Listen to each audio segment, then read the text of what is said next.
আমি আসলে যখন স্কুল লাইফে ছিলাম তখন ডাক টিকিট সংগ্রহ করতাম, তারপরে কয়েন, তারপরে ব্যাংক নোট, আস্তে আস্তে এইভাবে বিশাল সংগ্রহশালা গড়ে উঠছে।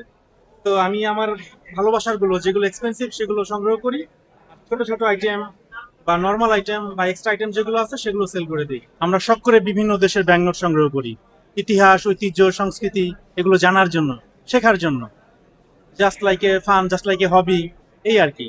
তবে এখানে বিভিন্ন দেশের নোট আছে, সেটা এশিয়া, ইউরোপ, আফ্রিকা কিংবা আমেরিকা মহাদেশেরও।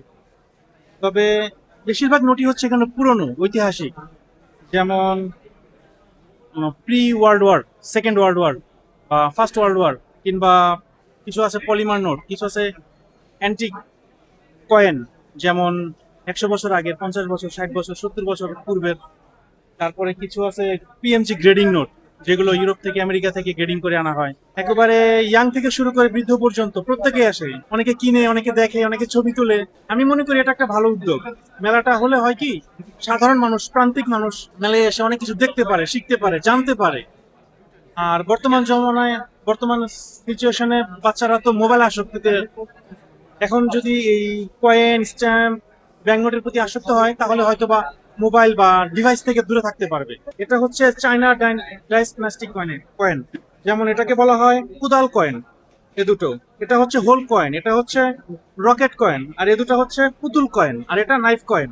নাইফ কয়েন মানে হচ্ছে ছুরি মুদ্রা। পূর্বে চায়নার মানুষজন এগুলো ব্যবহার করত, এখন পাওয়া দুষ্কর। এগুলো ফোল্ডার সহ সংগ্রহের জন্য, এবং আমি নিয়ে আসছি বিক্রির জন্য।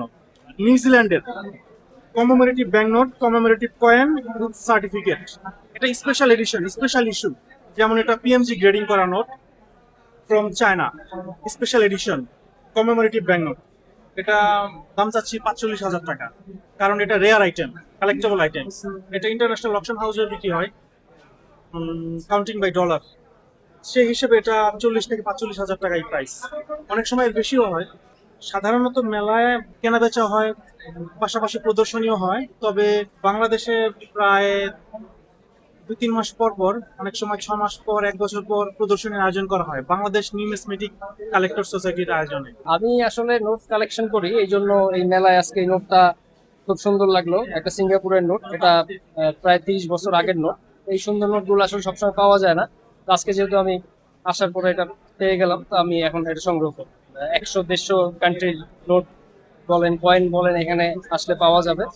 এই জন্য আমরা সবসময় এই যে মানে মেলাগুলো চেষ্টা করি অ্যাটেন্ড করতে।